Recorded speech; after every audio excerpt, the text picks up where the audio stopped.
Vamos a analizar ahora un poco la mente de Abimael Guzmán. ¿Qué pasaba por la cabeza no solamente del líder de Sendero Luminoso, sino también de Maritza Garrido Leca, que su nombre ha sonado mucho en las últimas horas tras su liberación el día de ayer? Pero además, ¿cómo nació esta idea de formar un grupo senderista que destruyó a tantas familias y protagonizar tantos hechos de violencia, sangre y dolor en nuestro país? Mucho se cuestiona sobre cómo fue la infancia o los inicios de la vida de ambos personajes. Eso lo vamos a analizar a continuación con Hugo Lozada. Él es psiquiatra y nos acompaña en la Central de Informaciones. ¿Cómo está? Bienvenido. Muchas gracias por la invitación, bueno, y para poder conversar con ustedes. Así es, vamos a empezar con el origen. Estábamos hablando un poco, mientras transmitíamos la nota, cómo fue la infancia de Abimael Guzmán. Fue dura, fue complicada, porque en primer momento él no se crió con sus padres, no vivió bajo el seno de la madre, tampoco él se crió con los abuelos, pero no fue una infancia buena, fue una infancia con maltratos, bastante dura. Entonces por ahí se empieza uno a entender que quizás el crecimiento de Abimael Guzmán estuvo lleno de resentimientos, probablemente de odio, y de ahí fue que se iba formando esta mentalidad de tratar de, digamos, manifestar hacia la sociedad todos sus pensamientos que desde niño venía él arrastrando. Claro, indudablemente lo que estamos dando cuenta que estamos frente a una mente maquiavélica, ¿no? Literal. Lo que bien has dicho tú es de que él tenía un duro resentimiento. Nosotros para nuestro crecimiento necesitamos de las figuras, digamos, parentales, nuestro padre y nuestra madre. En la primera infancia es básico. En la primera infancia es básico, ¿no? Indudablemente yo como niño me comparo inclusive a quien tengo alrededor, ¿no? Y muchas veces pues me doy cuenta de que estos compañeritos que yo tengo tienen a su papá y su mamá que viene a recogerme. Cuando yo voy a mi casa encuentro a mi papá, o un poco más tarde viene a verme, juega conmigo. Entonces estos son muy importantes para un equilibrio emocional. Ajá. Pero ¿qué ocurre un niño que de alguna manera está carente, ¿no? Y que muchas veces esta figura que puede estar asumiendo estos roles tampoco los cumple a cabalidad? Pues lógicamente empieza un resentimiento. Entonces, y más aún, si vemos una personalidad que tiene un gran componente narcisista, egocéntrico, y por otro lado también psicopático, o sea, carente de valores, pues podemos, y era un tipo inteligente, sí. Entonces podemos darnos cuenta que se puede formar pues este tipo, digamos, de figuras que lamentablemente nosotros podemos visualizar como que tienen un gran resentimiento social y están en contra de todo sistema estructurado, ¿no?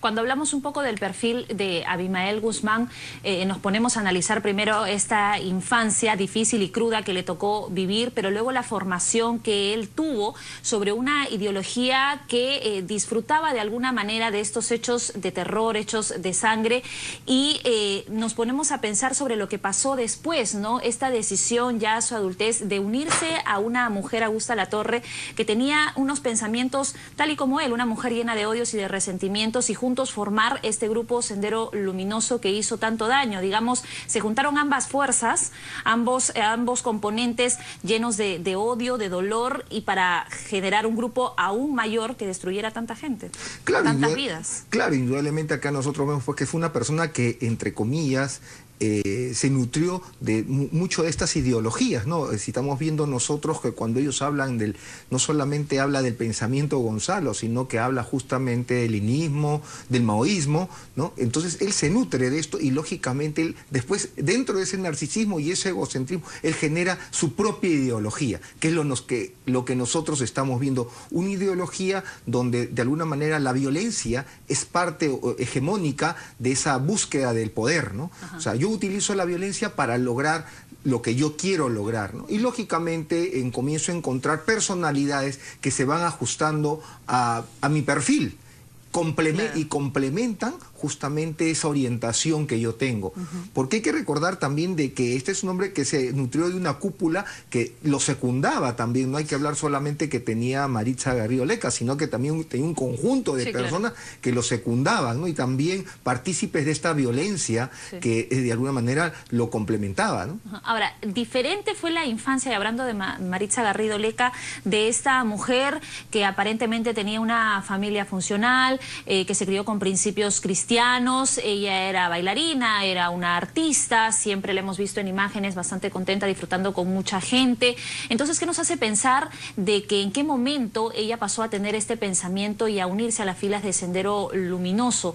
Esos sentimientos de querer destruir a gente, destruir a familia, cuando en realidad su origen familiar siempre estuvo bien constituido, aparentemente. ¿En qué momento cambió ese pensamiento, en todo caso, de Maritza Garrido Leca? Se pregunta la gente, ¿no? ¿Ella nació mala o se hizo mala? Bueno, es una muy buena pregunta, ¿no? Particularmente se dice que el hombre nace bueno y la sociedad lo corrompe. Eso es lo que nosotros hemos escuchado en algún momento, ese cliché. Muy probablemente ella ya tenía una personalidad previa, que de alguna manera fue reforzada. ¿Ah? No necesariamente, por ejemplo, tener rasgos obsesivos, tener rasgos idealistas, fantasiosos, y que en un contexto, porque ella estudia en la Católica, por ejemplo. La Católica es una universidad caracterizada, entre comillas, por dar pie a que tú puedas tener una liberalidad en tus ideas, ¿no? Siempre segundo. Yo creo que ahí esa suerte que ella tenía contrasistema se vio reforzada de una manera idealista. Y se reforzó aún más cuando se une a Carlos Ichaustegui, que también era terrorista. Ella tenía 20 años cuando ocurrió esta unión, alguien que compartía esos pensamientos y que quizás lo complementó aún más. Pero muchos nos preguntamos, ok, era una persona de 20 años, estaba en una edad en la que también podía tomar las decisiones, si poder meterse a este grupo ya entendiendo para dónde se direccionaba o simplemente no aceptarlo. Claro, pero también pues justamente cuando yo soy idealista, ahí es donde viene la situación. Si mi entorno es también, tiene una fuerte orientación a este tipo también de pensamientos antisistema, entonces me voy viendo yo reforzado y comienzo a encontrar las figuras. Yo las encuentro, no es que me busquen, yo las encuentro psicológicamente hablando. Busco esa complementariedad en mi forma de pensar y comienzo a decir, ven, todos son muy parecidos a mí. Indudablemente que la forma de pensar, si nosotros comparamos entre Abimael y Maritza Garrido Leca, son dos formas, entre comillas, aparentemente diferentes. ¿En qué se unen? En la parte destructiva. ¿Pero dónde parten? Maritza era una chica muy probablemente más idealista con respecto al sistema, pero era oposicionista. Veía el ideal. En cambio, la otra mente era una mente mucho más estructurada, la mente me refiero a la de Abimael Guzmán, pero con un gran contexto de violencia para lograr el poder y con fuertes rasgos psicopáticos. O sea, quiere decir que él no incorporaba los valores sociales. Y lógicamente esa conjunción con un conjunto de personas, donde hay que recordar también que él influencia un conjunto de personas. Yo he tenido la oportunidad de conversar en algún momento con muchos chicos de provincia del Perú profundo de esa generación. Entonces ahí me contaban que había profesores que iban a las aulas y les replicaban prácticamente una suerte de credo con respecto a lo que era esta forma de pensar. Los evaluaban, es lo que nosotros hemos desconocido a través de los años. Estas personas pues han sido adoctrinadas. O sea, quiere decir que han vivido mañana y tarde y noche con este tipo de pensamientos. Cuando nosotros de repente estábamos acá, nosotros en un colegio, disfrutando de los conocimientos que son producto pues de estas necesidades de aprendizaje para poder sobrevivir, hay que recordar que en el Perú profundo lamentablemente había profesores que ya estaban imbuidos con esta ideología y la replicaban entre los alumnos. Que así se han ido formando. Y no solamente eso, sino que ellos tenían la misión de identificar quiénes podrían ser, por su inteligencia y por el fanatismo, a quienes los podían de alguna manera incorporar. ¿Sí? O sea, la verdad que esto ha sido todo un plan macabro de muchos años. O sea, mejor dicho, cuando nosotros lo vemos en su accionar a Abimael Guzmán, ya con todo lo que nosotros conocemos sobre el terrorismo, pues realmente han sido años previos de trabajo, sí, claro, para justamente ir concientizando a un conjunto. Exactamente, que nosotros no nos imaginamos realmente cómo ha sido realmente ese adoctrinamiento. Un plan macabro, como usted lo dice, y sí, todos hemos sido testigos de cómo han ido ejecutando todo este plan Sendero Luminoso, pero ahora algo que caracteriza a todo este grupo, a toda esta cúpula, que a pesar de que han pasado los años, a pesar de que ellos han purgado condena, a pesar de que Abimael Guzmán tiene cadena perpetua, en ningún momento muestran rasgos de arrepentimiento. Es lo que se ha intentado a través de la prensa, a través de la presencia de ellos en diferentes juicios, y ninguno de ellos ha mostrado arrepentimiento ni ha pedido perdón al pueblo peruano, a la cantidad de víctimas y de deudos.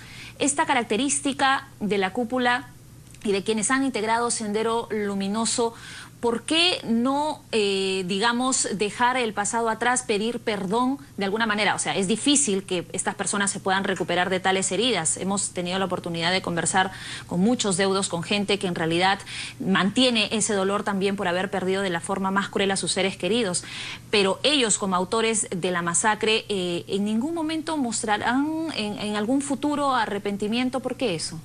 Bueno, ahí viene un poco de la psicología humana, ¿no? Sobre todo con ciertas personalidades. Está el fanatismo. Ajá. El fanatismo no entiende razones. Entonces, estas son personas que ellos creen que tienen un ideal. Aún más, la muerte forma parte de... Para ellos Sendero Luminoso no ha muerto. Exactamente, pero me refiero a que ese fanatismo con respecto a esas ideas va más allá de su propia muerte.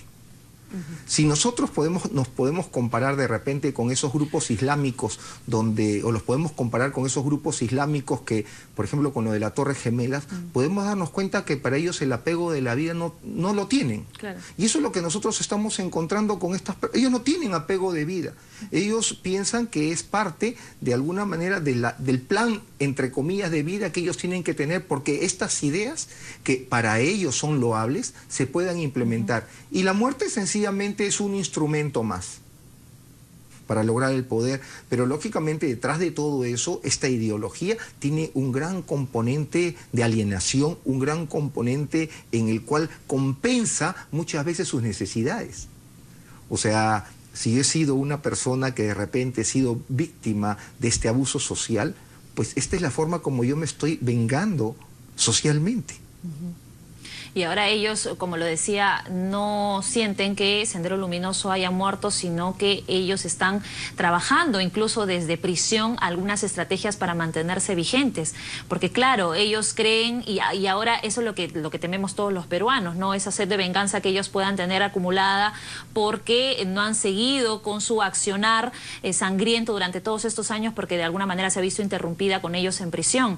Pero el temor de todos los peruanos es que ellos salgan con las intenciones de vengarse o de inmiscuirse en lo que es política, y eso podría estar en el pensamiento de ellos. Nosotros, y lo estamos viendo con el Movadef. Con el Movadef. Claro.